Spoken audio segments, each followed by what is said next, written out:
Ada beberapa persoalan yang emang cukup membuat sebuah pola pendidikan kita disebut mengganggu tidak, tetapi mempengaruhi terhadap karakter anak-anak.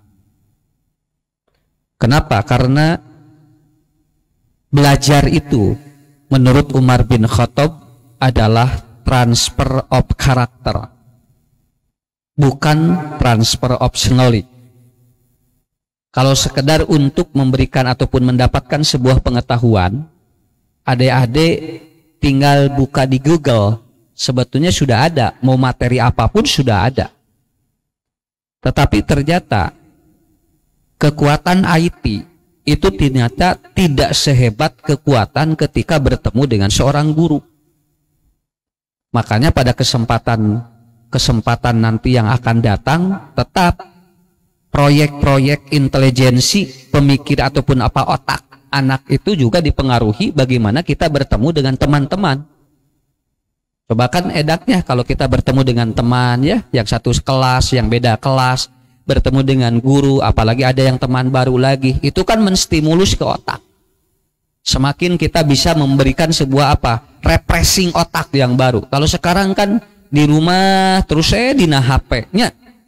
Nah, sakinten lamun aya kuota ya, kalau ada kuota masih bisa jalan. Bagaimana kita lagi virtual kuotana habis, ini kan yang ada emosi kan ya. Tadi narek diajar tungtung nama ngababetkeun HP ya. Belum lagi orang tua yang juga tidak menguasai tentang bagaimana cara mendidik. Kenapa? Karena ada 3 faktor terjadi yang disebut dengan learning depression. Learning depression itu anak-anak belajar tapi terjadi depresi. Yang pertama adalah apa? Yang pertama, dia tidak bertemu dengan guru, bertemu dengan orang tua. Sedangkan orang tua itu yang tidak biasa ngajar, itu dia akan mengalami kesulitan. Nah, begitu. Kenapa? Karena kan dulu orang tua juga tidak pernah berpikir akan terjadi corona begini. Dan semuanya semuanya pola pendidikan diberikan kepada murid ataupun kepada guru di sekolah kan. Bahasa Sundana mah sugan teh moal aya corona. Nah, borote diajar ngajar gitu kan. Akhirnya yang terjadi apa? Apalagi kalau pelajaran yang sulit untuk dipahami oleh orang tua dengan skill yang berbeda. Nah, jadi orang tua tidak ada persiapan untuk dia jadi guru gitu kan. Otomatis nanti begitu kembali dia ke rumah dan anak belajar di rumah, itulah terjadi learning depression. Learning depression ini dicetuskan di Swedia itu pada tahun, kalau tidak salah pada tahun 2017-an, karena pada waktu itu terjadi proses belajar mengajar dengan anak-anak itu dibawa ke kelas itu dia marah.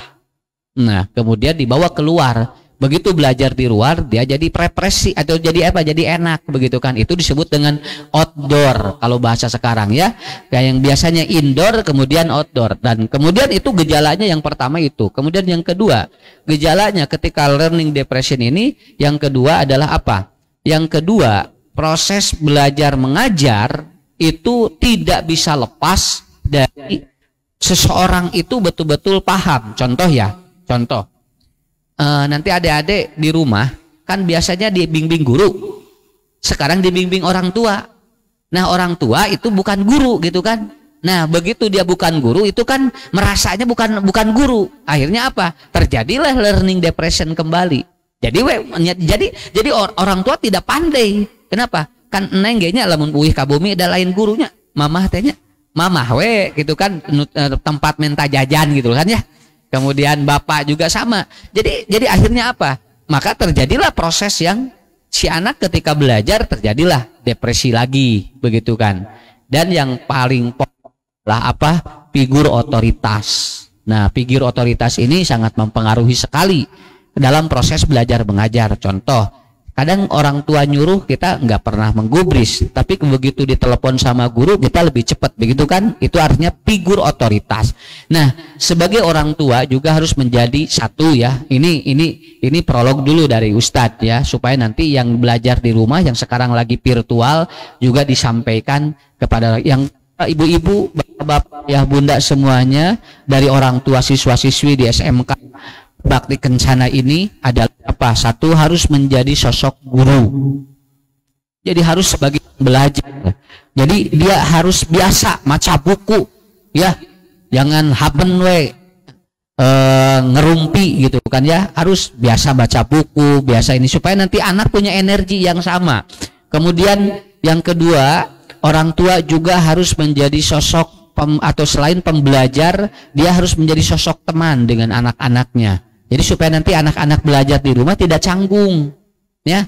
Tidak canggung seperti di sekolah saja. Kemudian yang ketiga, orang tua pun harus menjadi sosok leadership. Dia betul-betul disegani bukan ditakuti. Nah, supaya nanti proses belajar mengajar walaupun virtual itu tetap jalan. Nah, kemudian ini menjadi bahan bagi kita semuanya untuk memberikan sebuah stimulus bahwa adik-adik yang di rumah ataupun yang sedang berada di studio semuanya menginginkan bahwa ini adalah situasi yang terbaik, apalagi kita memasuki di 10 hari terakhir. Kemudian yang selanjutnya adalah kita akan membahas tentang pola karakter akhlak yang harus dibangun. Begini ya, terkadang sekolahnya tidak tinggi tapi ternyata rezekinya bagus. Ya, kadang ada anak yang dia sekolahnya tinggi dan pinter tapi rezekinya kurang bagus. Maksudnya miliknya kurang bagus. Kenapa? Karena proses itu bukan dipengaruhi oleh berapa lama dia belajar, berapa IQ. Betul, nanti ada anak ya, dia ranking pertama terus, begitu keluar terjadi nanaon. Ya, ngadon nganggur gerak si budak teh, ngadon hulang-hulang we gitunya. Dari ranking nama pertama wae, begitu keluar teh ngadon bobogohan we hapen.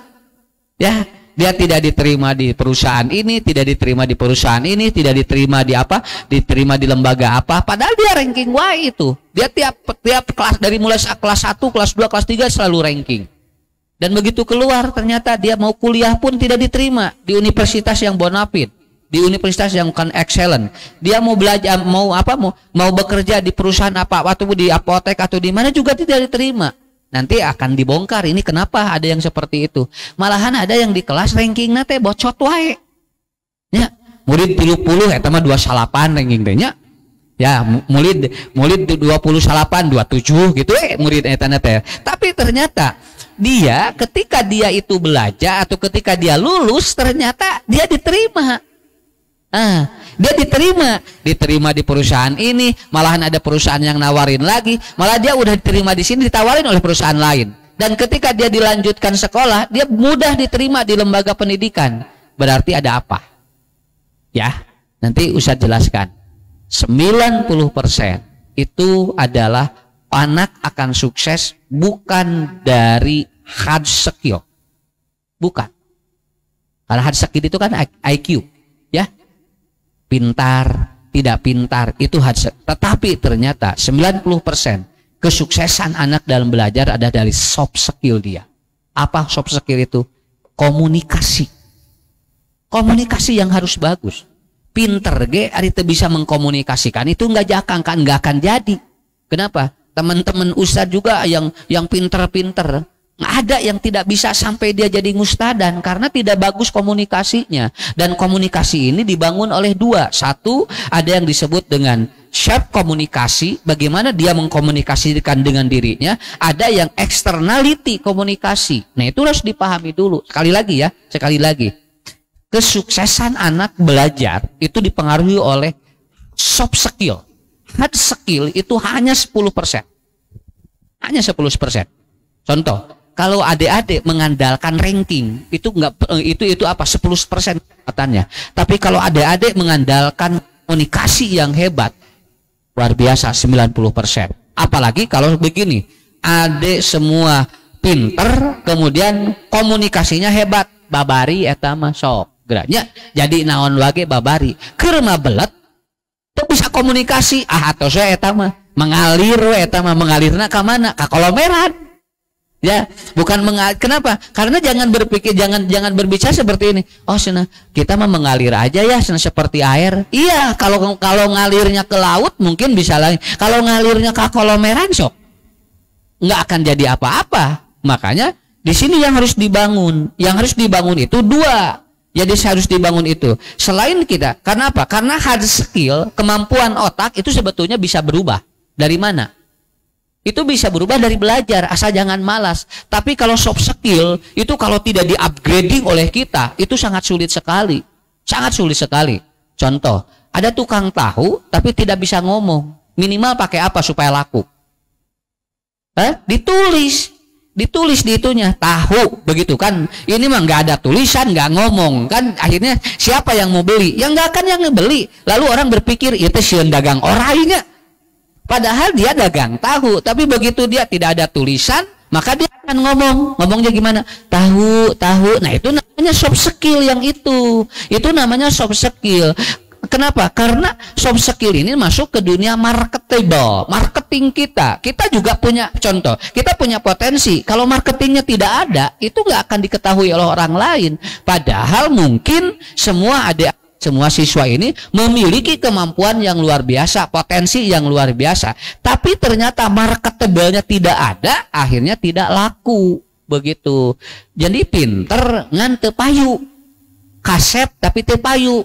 Tapi aya anu teu kasep tapi payu. Nya. Kenapa? Marketingnya bagus dia ya. Ya teu geulis, teu ada teu geulis atuh. Ngan si eta mah loba kabogohna teh di.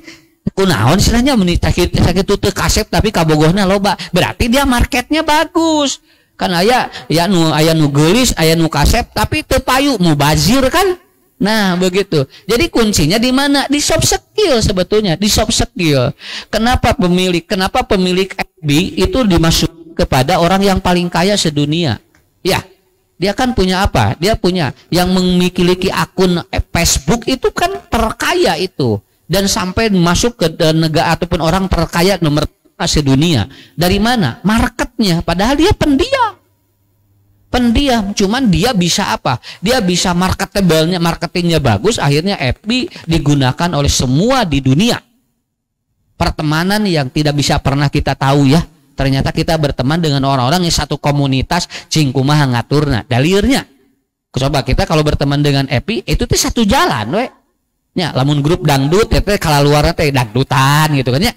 Tapi kalau yang seneng ngaji ini yang keluarnya itu apa pengajian. Itu siapa yang bisa ngatur seperti itu? Ini kan harus orang pintar. Tapi kalau pintar pun tidak memiliki skill, soft skillnya tidak bagus, itu tetap tidak bisa. Jadi pesan dari Ustadz, adik-adik semuanya, kecerdasan intelektual Anda itu tidak akan berpengaruh terhadap kesuksesan kalau kecerdasannya tidak dibangun dengan soft skill komunikasi. Yang pertama adalah self komunikasi, ya, supaya nanti akhlak ini terbangun bagus oleh kita. Yang pertama adalah apa? Self komunikasi. Dan ini berpengaruh sekali. Ini berpengaruh sekali. Berbeda dengan ketika kita faktor-faktor ataupun dengan orang lain. Kenapa? Karena orang yang tidak percaya diri itu komunikasinya tidak bagus. Ya, dia pinter, tapi tidak percaya diri. Berarti dia ada masalah apa? Dia bermasalah di mental. Betul kan? Oh, mentalnya bagus. Malahan ada orang yang dia belek, tapi percaya diri. Eta mah naik wae karena panggung. Padahal teu bisa nanaon. Ya. Jadi leuwih tenar nu eta mah si eta ni pede cenah gitu kan ya. Dia akan viral dengan kebeletannya. Ya, karena dia marketingnya bagus begitu kan. Nah, jadi apa saja yang akan mempengaruhi seseorang itu dia itu tidak apa? Dia itu tidak marketingnya tidak bagus.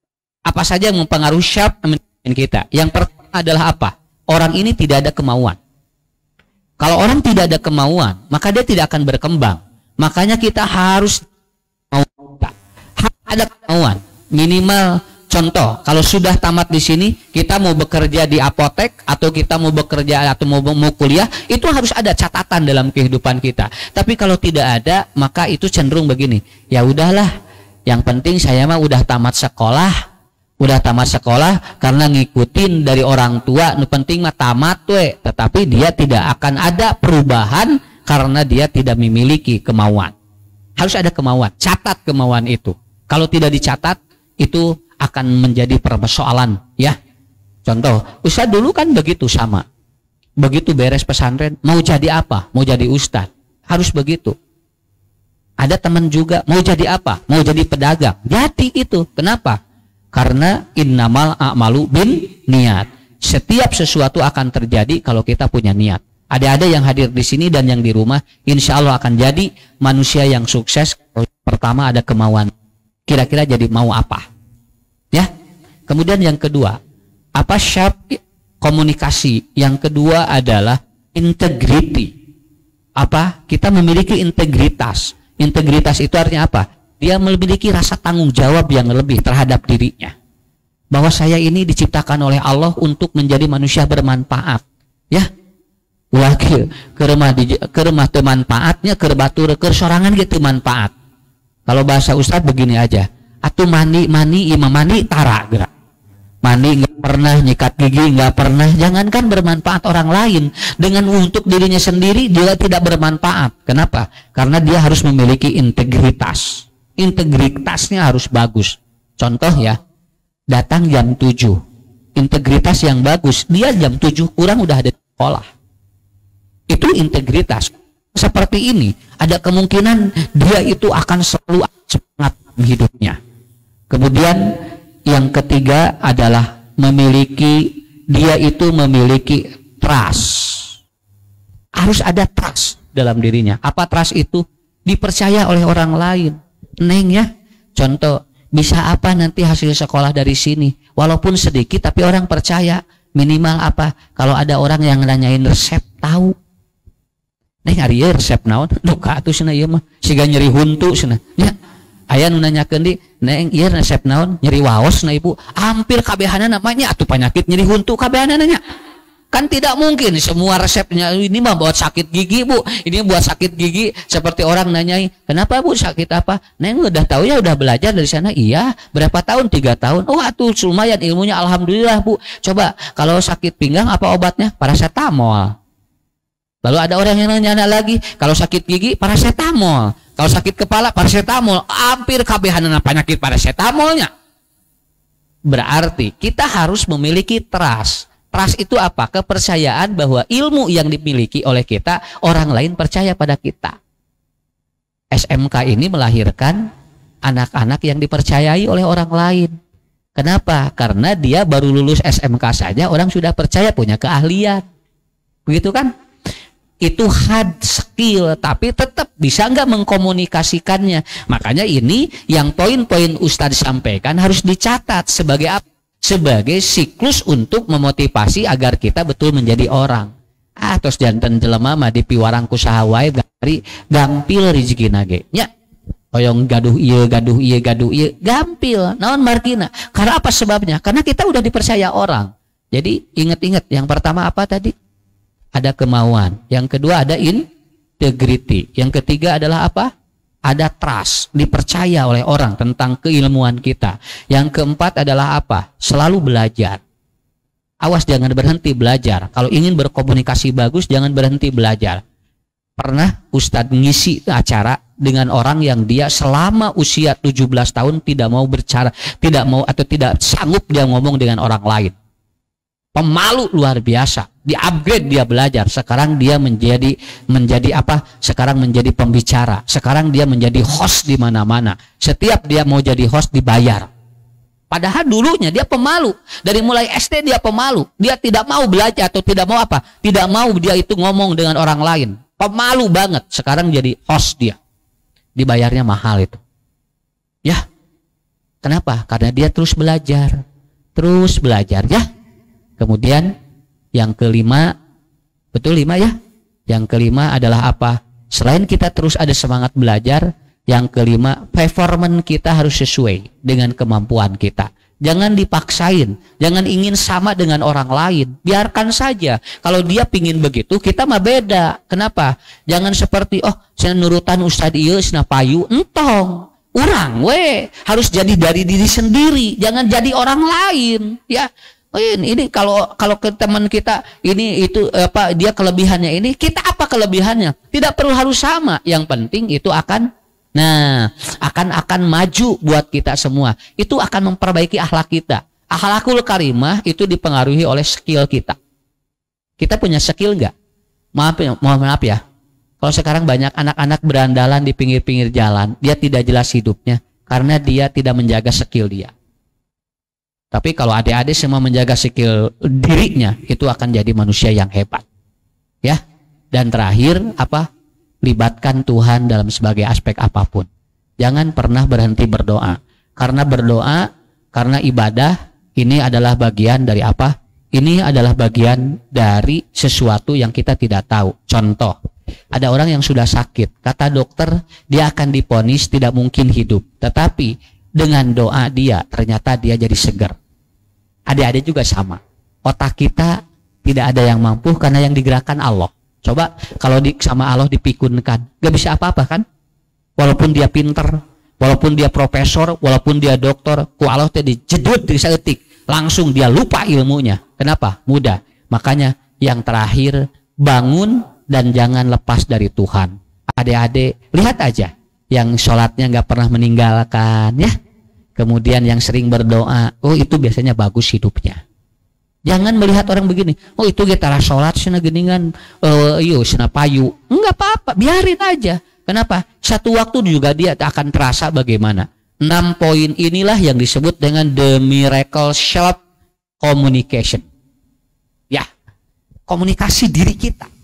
Lakukan 6 itu, insya Allah sukses. Ya, insya Allah sukses. Tidak perlu berpikir saya harus kuliah S2, S3 itu memangga. Kalau ada rezeki silakan, kalau ada milik adalah doang silakan. Tapi walaupun keluar SMK, tapi dia mengelola yang 6 ini juga akan hebat. Ustadz juga pernah bertemu dengan lulusan-lulusan SMK, dia menjadi manajer, dia menjadi kepala. Itu bisa, kenapa? Karena dia dapat mengkomunikasikan kemampuan dirinya dengan komunikasi yang hebat. Itu yang pertama ya. Bisa dicerna ya. Jadi bisa dicerna untuk bahan ya. Karena jangan terlalu lama ini ya materinya, supaya nanti masuk ke otaknya. Kan ke parwasa kieu ningali ustadnya lagi koneng kan ya. Boro-boro ningali ieu nya, boro-boro ningali kolak, ningali ustad we siga kolak. Ya. Jadi paham. Ketiga, yang kedua, kita melakukan komunikasi externality supaya kita sukses. Yang pertama adalah apa? Jangan durhaka pada orang tua. Ya. Ridollahi pirido walidaini. Anak-anak yang sering dia melawan orang tua itu biasanya nggak sukses. Tapi anak-anak yang penurut sama orang tua itu biasanya sukses. Kenapa? Karena tidak jaminan dia pintar, tidak jaminan kaya, tapi kalau dia tidak menghargai dan dia selalu durhaka pada orang tua, itu berarti dia komunikasinya tidak bagus. Kenapa? Karena Ustadz punya kunci. Semakin Anda membuat orang tua Anda bahagia, maka hidup Anda akan bahagia. Tapi kalau membuat orang tua Anda menderita dan sakit hati, maka hidup Anda di akhir pun akan sama. Ya, lihat kemampuan orang tua kita. Kalau kita minta jajan, ukur dulu. Orang tua kita ada enggak? Jangan disamakan dengan orang lain. Pak, Ma, itu teman saya katanya HP-nya udah ganti, katanya mereknya Apple. Kok ya senah mereknya Suuk? Ya, yang kan 4 juta kak, yang Suuk kan 500. Karena mah anu dipoto teh geningannya, anu Suuk mah geningan. Mun dipoto teh gambar urang teh jadi robah. Ya, kata orang tua, atuh udah sana mama aja punyanya gini deh, nggak ada yang lain, mama nggak punya uangnya nggak punya, ini kan buat makan. Lalu si anak itu marah, oh nggak bisa, dia nggak pernah tahu. Coba kalau dia gini, oh ya mah nggak apa-apa, saya nerima aja, nanti akan diganti sama Allah rezekinya. Kenapa? Orang tuanya akan berdoa. Coba kalau melawan. Jadi yang pertama itu, pernah dengar cerita Uwais Al-Qarni? Uwais Al-Qarni. Uwais Al-Qarni ini adalah seorang yang fakir miskin. Dia itu tidak punya apa-apa, tapi dia hidup bukan zaman Nabi. Cuma Nabi sudah menyampaikan begini, ya Umar, nanti cari ada orang namanya Uwais bin Amir Al-Qarni. Dia orang Murad, dia dari Yaman, dan dia pernah punya penyakit, dia itu kusta. Tetapi ternyata penyakitnya sembuh dan tersisa sebesar ini. Kalau ketemu dengan orang itu, maka mintalah doa apapun kepada dia. Kenapa? Kata Rasulullah, Uwais Al-Qarni adalah orang yang miskin, tetapi dia doa-doanya diijabah. Akhirnya apa? Ternyata Rasul menyampaikan itu terjadi. Begitu Rasul sudah meninggal dunia, Umar kemudian kedatangan rombongan dari Yaman. Lalu Umar berkata, di sini adakah orang yang bernama Uwais Al-Qarni, Amir bin Qarn? Ada, saya katanya, kata dia. Betulkah engkau punya penyakit kulit dan sudah sembuh dan kemudian tersisa sebesar ini? Betul. Lalu kemudian, betulkah Anda dari Murad? Betul. Dan ternyata sesuai dengan samda atau yang disampaikan Nabi. Nabi belum bertemu dengan orangnya, tapi Nabi sudah menyebutkan nanti akan ada orang namanya Uwais Al-Qarni. Lalu apa?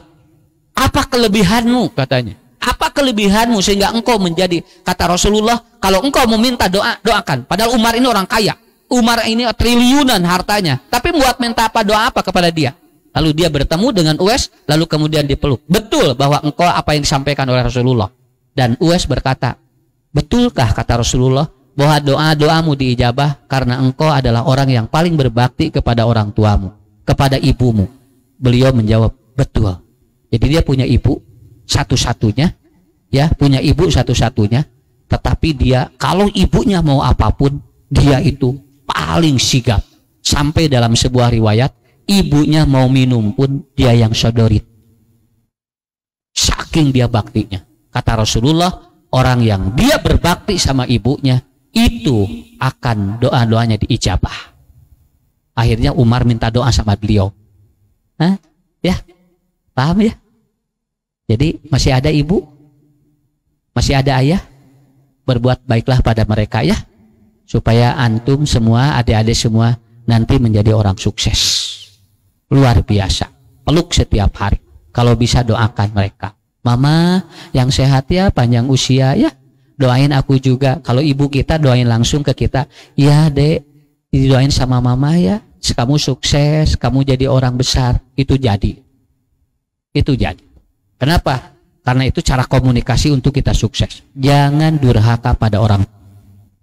Ketika Anda membuat orang tua ataupun sakit hati dan tidak bahagia, hidupmu nanti akan sama. Dan kita bakal punya anak yang sama akan kepada kita. Ya. Nah, tong ngahesekeun kolot pokona mah. Entong nya tong ngahesekeun cing bunga kolot. Tahu orang tua kita harus bunga. Itu. Kedua. 4 poin. Kalau yang tadi 6 poin. Hafalin ini 10 kekuatan buat kita berhasil dalam hidup. Yang kedua adalah dekati ahli ilmu. Dekati ahli ilmu. Ka ustadnya, ka guru, untuk kuat. Lamun teu mending jempe we, keun bae keur manehna we nya daripada kita lawan. Kenapa? Karena dia ataupun karena kata Nabi, orang yang dia itu menghargai gurunya itu sama dengan menghargai ilmunya.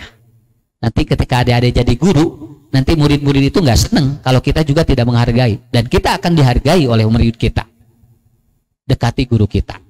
Minta doa pada mereka. Dan ini sangat luar biasa. Ya. Jadi yang kedua, poin yang kedua adalah dekati ahli-ahli ilmu. Hargai guru, hargai yang ngajar, dan insya Allah kita akan dihargai dan kita akan menjadi sukses. Kemudian yang ketiga, ini untuk komunikasi lebih bagus. Yang ketiga adalah apa? Jangan remehkan orang yang di bawah kita. Nanti suatu saat orang itu akan lebih besar dari kita. Saya mesti mau jadi nanaon. Bapak nage sina tukang iya. Kurang dihina ari pek teh, luhureun urang jadi sagalanya. Kenapa? Karena kita banyak kasus sekarang. Banyak kasus orang-orang yang ternyata dihinakan di kampungnya, dia jadi orang besar. Dan itu itu dicari. Padahal dia tadinya tidak seperti itu. Nah, itu hebatnya. Makanya kata Rasulullah, jangan hinakan orang-orang, jangan remehkan orang-orang yang lebih miskin dari kita. Nanti sukses. Kalau bisa dibantu, nya lamun ke di sekolah aya nu teu jajan dar karunya teu gaduheun ku urang we non sa ieu ewangnya mun meser cirengnya sabelah ewang nya pasihan ulang 3 parapat itu saparapatna kan nah cenah dibagi 2 wios engke teh didoakeun ku itu doana teh jazakumullahu khairon kasiro, mudah-mudahan lebih cepat diganti sama Allah.